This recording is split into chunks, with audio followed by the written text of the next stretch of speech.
ત્યાંથી આગળ જોઈશું. આઈ થિંક આપણે લાસ્ટ જે હતું એક્ઝામ્પલ નંબર 5 જે હતું એ કમ્પ્લીટ કર્યું હતું. નાવ આપણે ત્યાંથી નેક્સ્ટ જોઈએ એક્ઝામ્પલ નંબર 6. તો એક્ઝામ્પલ નંબર 6 જે છે એમાં કીધું છે which of the following example of the null set. નીચેનામાંથી કયા એક્ઝામ્પલ એવા છે જે નલ સેટને રિપ્રેઝન્ટ કરે છે. તો ઇલિસ્ટ્રેશન નંબર 6 આપણે ફાઇન્ડ કરવાનું છે કયા નલ સેટ છે કયા નલ સેટ નથી. તો પહેલું આપ્યું છે set of even prime numbers. Set of even prime number. હા, વન મોર થિંગ, હમણાં જ મેં તમને ડેફિનેશન લગાવી હતી. પ્રાઇમ નંબર મતલબ અવિભાજ્ય. તો કયા કયા આવતા હતા? તો કે 2 3 5 7 આ રીતના હતા બધા. 11. તો આમાંથી એક જ એવો નંબર છે કે જે ઇવન છે. ઇવન મતલબ યુગ્મ અને પ્રાઇમ બી છે. તો કે 2 એક જ એવો નંબર છે કે જે ઇવન હોય અને યુગ્મ હોય. સોરી, યુગ્મ છે અને એ પ્રાઇમ નંબર હોય. તો એ ધ્યાન રાખો, તમને જ્યારે બી પૂછે કે ઇવન હોય અને પ્રાઇમ નંબર હોય તો એ એક જ થશે. બાકી બધા જે છે નંબર એ કેવા થશે? ઓડ. તો પ્રાઇમ એન્ડ ઇવન તો કે એક જ થશે. કોણ? 2. તો આપણા કેસમાં અહીંયા પહેલા કેસમાં શું મળ્યું? 2 એક એલિમેન્ટ મળ્યો ને, તો એને નલ સેટ નહીં કહેવાય. તો એટલા માટે પહેલો આન્સર જે છે નલ સેટ નહીં આવે. બીજું જોઈએ. બીજામાં આપ્યું છે x where x is the natural numbers. મતલબ સેકન્ડ પાર્ટ આપ્યો છે કે x where x is the natural number and x less than 5 and x greater than 7. x less than 5 and x greater than 7. તો અહીંયા મેં હમણાં તમને આ એક્ઝામ્પલ હમણાં આપ્યું હતું કે x n માં છે અને 5 કરતા નાનો એવો x અને 7 કરતા મોટો પોસિબલ જ નથી. તો આન્સર શું હશે? 5. તો આ એક ખાલી ગણાવ્યું. આપણે એ જ જોઈતું હતું તો કે આ નલ સેટ છે. Second one. થર્ડ વન માં જોઈએ. થર્ડ વન જે છે એમાં એવું કીધું છે y is where y is the point common to the any two parallel line. Where y is a point common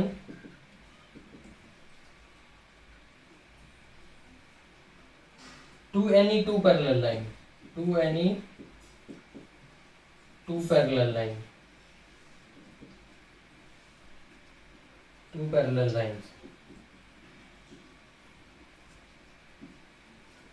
તો અહીંયા એમ કીધું છે y એવો છે કે જે બે પેરેલલ લાઈનમાં પોઈન્ટ કોમન હોય. તો આપણને ખબર છે આવું કોઈ પોસિબલ જ ન બને. બે પેરેલલ લાઈન હોય મતલબ સમાંતર લાઈન હોય, આમાં કોઈ કોમન પોઈન્ટ આવે જ નહીં. કોઈ કોમન પોઈન્ટ આવે જ નહીં કોઈ દિવસ પેરેલલ લાઈનમાં. તો આમાં બી કેવું સેટ થશે? નલ સેટ થશે. તો આપણે આ ક્વેશ્ચનમાં શું ફાઇન્ડ કરવાનું હતું કે નીચેનામાંથી કયું એક્ઝામ્પલ નલ સેટનું છે, કયું એક્ઝામ્પલ નલ સેટનું નથી. તો આપણે એ ફાઇન્ડ કરી દીધું કયું એક્ઝામ્પલ નલ સેટનું છે કયું નથી. ચલિए નેક્સ્ટ જે છે નેક્સ્ટ જોઈએ આપણે. તો કે next which of the following pair of the sets are equal?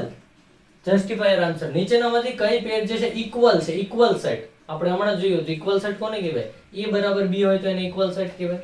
તો આપણે એ જ ફાઇન્ડ કરવાનું છે. તો ઇક્વેશન નંબર 7 માં આપ્યું છે કે નીચેનામાંથી કયું જે છે ઇક્વલ સેટ છે. then which of the following pair of the sets are equal? તો ફર્સ્ટ આપ્યું છે a is the set of letter I N infringe F R I G and E. and B માં આપેલું છે કે refining, so R E F I N અને G. R E F I N અને G. તો જોઈએ આ બે માં જે છે બધા એલિમેન્ટ કોમન છે નહીં. તો કે I, હા I છે જ, સોરી અહીંયા બે વાર લખી દીધું, એક જ વાર લખવાનું. I તો કે આમાં છે, અહીંયા છે. N તો કે આમાં છે. F તો કે છે. R છે. G B છે. E B છે. મતલબ જે એલિમેન્ટ આમાં છે એ જ બધા આમાં છે. બંને સેટ તો કેવા કેવા છે? ઇક્વલ સેટ છે. તો પહેલું એક્ઝામ્પલ જે છે એ કેવું છે? ઇક્વલ સેટ નું છે પહેલું એક્ઝામ્પલ. નાઉ સેકન્ડ એક્ઝામ્પલ જોઈએ. તો સેકન્ડ એક્ઝામ્પલ માં એવું કીધું છે કે a where n belongs to z and n square less than or equal to 4. n where n belongs to z and n square less than or equal to 4. ના આમાં જોઈએ તો z માંથી છે ને n² less than or equal to 4 કીધા છે, તો કયા કયા આવશે આમાં? તો કે n² less than or equal to 4 હોય, અહીંયા કયા કયા પુટ કરો? z માંથી લેવાનું છે પાછું, એટલે માઈનસ વાળા બી આવશે, પ્લસ વાળા બી. તો જો 2 પુટ કરો ત્યારે 4 આવશે, તો એક તો એ 2 સાચું પડશે. પછી 1 પુટ કરો ત્યારે સાચું પડશે, કારણ કે 1 નાનું જશે 4 કરતા. 0 પુટ કરો તો બી સાચું પડશે. -1 પુટ કરો તો બી સાચું પડશે. -2 પુટ કરો તો બી સાચું પડશે. પણ ત્યાંથી પછી આગળ વધશો તો સાચું નહીં પડે. તો એટલા એલિમેન્ટ આવશે 2 1 0 -1 -2. અને બીજો સેટ શું આપ્યો છે? તો કે b where x belongs to r and x² - 3x + 2 = 0. x where x belongs to r and x² - 3x + 2 = 0.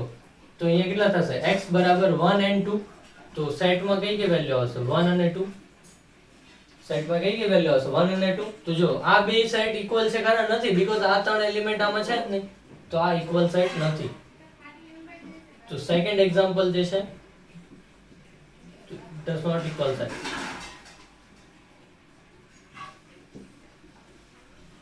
તો ઇક્વલ સેટ નહીં હોય, not equal sets. Now next જોઈએ તો કે સબસેટ્સ. નેક્સ્ટ છે સબસેટ. તો સબસેટ કોને કહેવાય?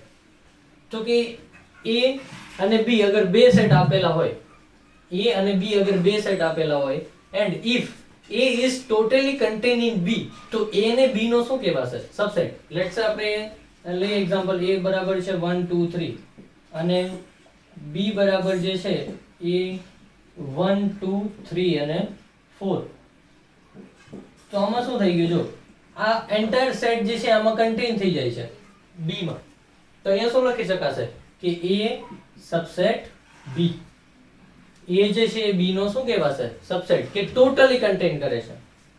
ટોટલી કન્ટેન કરે છે, a અને b નો સબસેટ છે. ચલિए, one most another thing, every set is the subset of itself. દરેક સેટ પોતે પોતાનો સબસેટ હશે જ. મતલબ અગર હું એમ કહું આ a સેટ, તો a સેટ પોતે પોતાનો સબસેટ હશે. તો every set a is subset of itself. દરેક સેટ, every set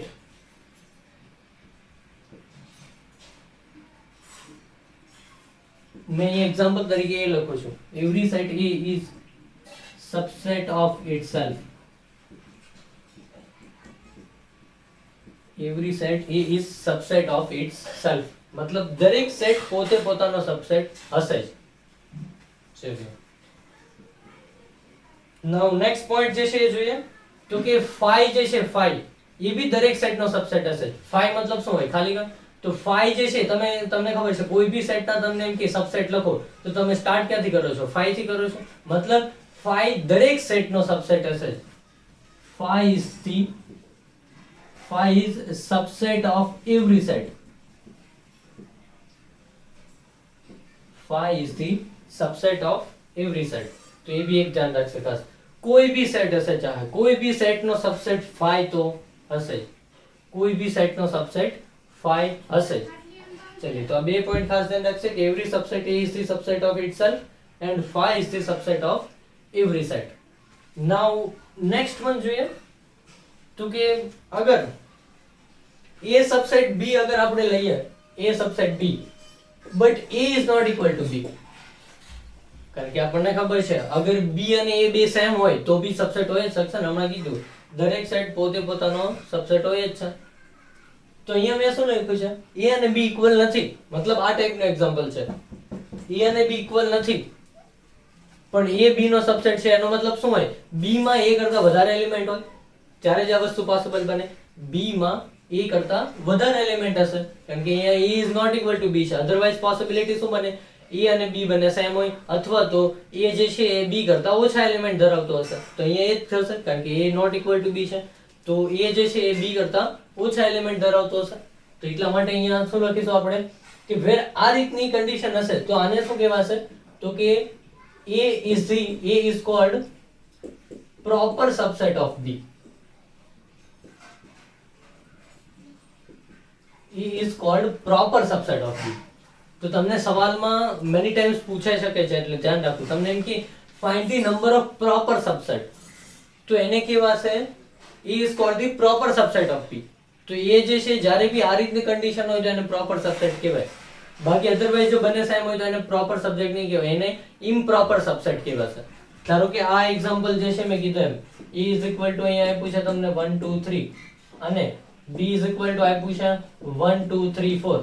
તો જો આ બંને કન્ડિશનને સેટિસ્ફાય કરે છે તો અહીંયા A is the proper subset of B કહેવાશે. proper subset of B. In short, અગર હું લેટ્સ સે કોઈ એક્ઝામ્પલ લઉં છું A બરાબર 1 2. હવે આના સબસેટ કયા કયા થાય? તો કે એક 5, એક 1, એક 2, એક 1 અને 2. બરાબર છે, આ બધા એના સબસેટ છે.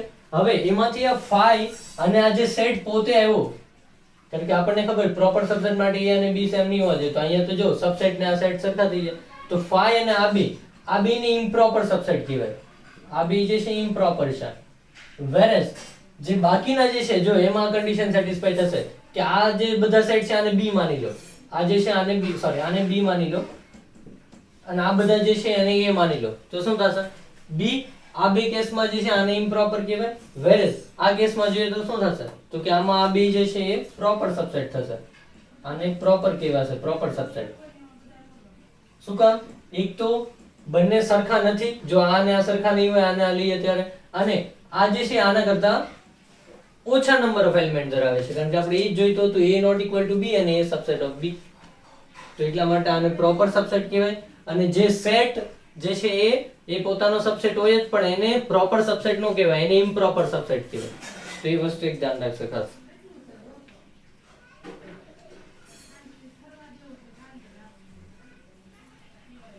ચલો નેક્સ્ટ એક્ઝામ્પલ જોઈએ હવે. નાउ example number 8.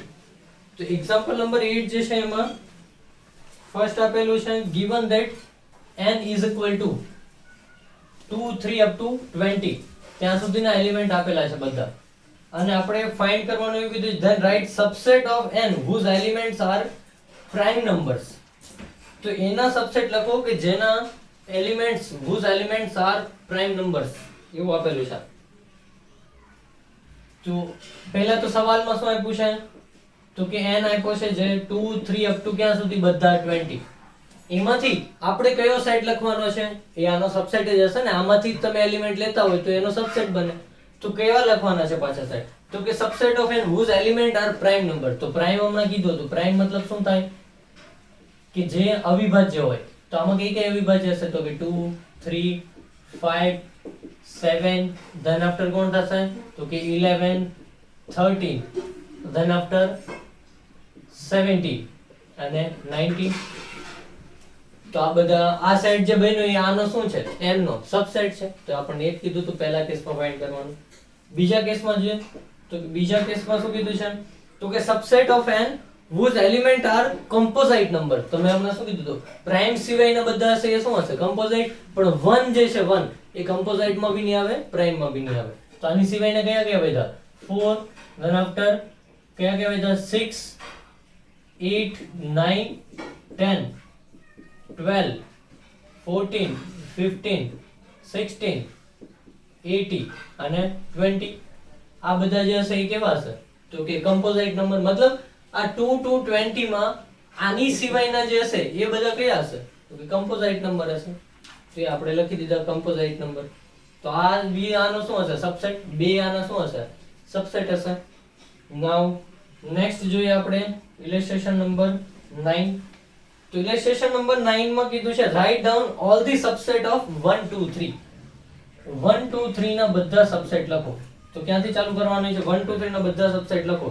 First of all અહીંયા આપણે એક એક્ઝામ્પલ હમણાં લીધું હતું આ કે અહીંયા પહેલા 1 2 હોય તો કઈ રીતે? પહેલા વન મોર થિંગ, જે ફોર્મ્યુલા છે મારે લખવાનું ભૂલાઈ ગયું કે સબસેટ નંબર ઓફ સબસેટ કેટલા હોય? નંબર ઓફ સબસેટ કેટલા હશે? નંબર ઓફ સબસેટ કોઈ બી સેટ ના તો કે 2 પાવર n હશે. n શું છે? n તો કે કાર્ડિનલ નંબર. કાર્ડિનલ નંબર શું હતું? Number of element. Where n જે છે આ ઉપરનો, વેર n is number of element in the set. Number of element in set. સેટમાં આપેલા નંબર ઓફ એલિમેન્ટ ટોટલ હશે. જો અહીંયા આપણે કેટલા નંબર ઓફ એલિમેન્ટ હતા 2, તો જો 2 પાવર 2 તો કેટલા આપણને સબસેટ મળ્યા 4. તો નંબર ઓફ સબસેટ કેટલા થશે 2 પાવર n. તો અહીંયા કેટલા થશે નંબર ઓફ સબસેટ 2 પાવર 3 એટલે 8. તો 5 પછી સિંગલ વાળા જે હશે 1 2 3 પછી પેરિંગમાં ડબલ તો 1 2 2 3 ધેન આફ્ટર 3 1 અને ધેન આફ્ટર હવે જોઈએ તો કેટલા થઈ ગયા 4 7 અને લાસ્ટ વન તો કે એક નંબર આ સેટ ખુદ હશે એ પોતાનો સબસેટ હોય જ છે. તો આ લખી દીધા આપણે આના સબસેટ. નાઉ નેક્સ્ટ ક્વેશ્ચન જે છે ઇલિસ્ટ્રેશન નંબર 10 એ લિટલ બીટ ઇમ્પોર્ટન્ટ છે. એમાં તમારે ધ્યાન રાખવું પડશે કે કોઈ જગ્યાએ પ્રોબ્લેમ થશે તમને, કારણ કે બે નોટેશન યુઝ કર્યા છે એટલે તમને એમાં ક્લિયર હોવું જોઈએ અન્ડરસ્ટેન્ડિંગ કે એક તો બિલોંગ્સ ટુ આપેલો હશે ને એક સબસેટ નો સિમ્બોલ આપ્યો હશે, તો બંનેમાં ફરક શું છે તો એ જોવાનું છે ખાસ. તો કે સબસેટ હશે જ્યારે બી સબસેટ સિમ્બોલ આપ્યો હોય ત્યારે બંને બાજુ સેટ હશે, સબસેટમાં બંને બાજુ સેટ હશે અને બિલોંગ્સ ટુ માં જે આપ્યો છે એ એલિમેન્ટ હશે. તો બંનેમાં ફરક એટલો છે. આપણે એક્ઝામ્પલ જોઈએ એટલે આપણને ખ્યાલ આવશે વધારે કે એલિમેન્ટ અને સેટ એમાં શું ફરક પડશે. તો કે જો તમને પહેલું જ આપ્યું છે કે પહેલા તો a બરાબર આપણે આપ્યું છે 1 2 3 4 અને 5. હવે આપણને એવું કીધું છે કે અહીંયા 3,4 સબસેટ ઓફ a આ પહેલું આપ્યું છે આપણને. આ સાચું છે કે નહીં આપણે કહેવાનું છે. હવે જો સબસેટ નો સાઇન આવે ને જ્યારે બી ત્યારે મેં હમણાં શું કીધું બંને બાજુ જે આપ્યું હશે ને એ સેટ લેવાનું. મતલબ લેફ્ટ સાઈડમાં જે આપ્યું છે આ એક આખો એલિમેન્ટ નથી લેવાનો, આ એક આખો એલિમેન્ટ નથી, આ સેટ છે. કારણ કે આપણે સબસેટ ની સાઇન લખીએ એમાં બે બાજુ શું હોય, મેં હમણાં લખતો હતો કે a સબસેટ b, તો આમાં a b સેટ છે ને b b સેટ છે. તો આવડો આ a છે, એ જે છે 3 આ b સોરી આ b લઈ લે, આ બાજુ એ આપ્યું છે તો આ b લેટ્સ સે તો 3,4 છે અને આ a છે. તો આ કેસમાં તમારે એમ નથી જોવાનું 3,4 તો જો આમાં છે 3,4 આમાં છે પણ એ એલિમેન્ટ તરીકે છે, 3,4 આમાં છે બટ એલિમેન્ટ તરીકે છે. પણ આપણે તો અહીંયા શું લેવાનું છે સેટ. મતલબ શું જોવાનું કે 3b એમાં હોવો જોઈએ 4b એમાં હોવો જોઈએ તો એનો સબસેટ થાય. જો તો આમાં 3,4 સબસેટ ઓફ a તો આ સાચું છે ખરા નહીં પડે. શું કામ 3 મતલબ એલિમેન્ટ જે છે એ ઇન્ડિવિડ્યુઅલ 3 હોવો જોઈએ. લેટ્સ સે આ રીતે હોવો જોઈએ. એનો મતલબ કે a બરાબર અગર આવું આપ્યું હોત 1 2 3 4 3,4 અને 5 તો આ સાચું પડતે. શું કામ 3,4 જે છે આ બંને એલિમેન્ટ આમાં આવી ગયા. આપણે એ જ જોઈતું હતું કે આ સેટના દરેક એલિમેન્ટ જો a માં આવી જાય તો એને એનો સબસેટ કહેવાય. પણ આ રીતે નથી લઈને ચાલવાનું કે આખો સેટ જે છે આમાં આવી જાય. આ જો આખો સેટ આમાં આવી ગયો એક એલિમેન્ટ તરીકે છે પણ આ એક એલિમેન્ટ તરીકે નથી. સબસેટમાં જે આપેલું હોય એ હંમેશા સેટ તરીકે હોય. તો સેટના દરેક એલિમેન્ટ આમાં હોવા જોઈએ. જો 3 અને 4 આમાં ઇન્ડિવિડ્યુઅલમાં છે નથી, આમાં તો એક આખો એલિમેન્ટ તરીકે છે આ 3,4 એને નથી ગણવાનું, એલિમેન્ટ તરીકે છે આ 3,4 અંદર સેટ ઓફ સેટ છે પણ 3,4 ઇન્ડિવિડ્યુઅલ નથી. તો પહેલું સ્ટેટમેન્ટ જે આપ્યું છે આપણને એ આપણું ઇનકરેક્ટ છે. જો આ આપ્યું હોતે તો આ સાચું પડતે કારણ કે એમાં 3 અને 4 ઇન્ડિવિડ્યુઅલ છે.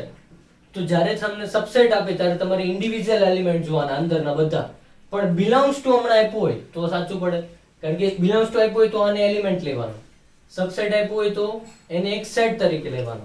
તો આ પહેલું જે છે સ્ટેટમેન્ટ એ ઇનકરેક્ટ થશે. પહેલું સ્ટેટમેન્ટ ઇનકરેક્ટ છે. શું કામ કારણ કે આવો સેટ હોવો જોઈએ તો સાચું પડે, આવા સેટમાં નહીં કારણ કે આ એક સિંગલ એલિમેન્ટ તરીકે આપ્યું છે અહીંયા.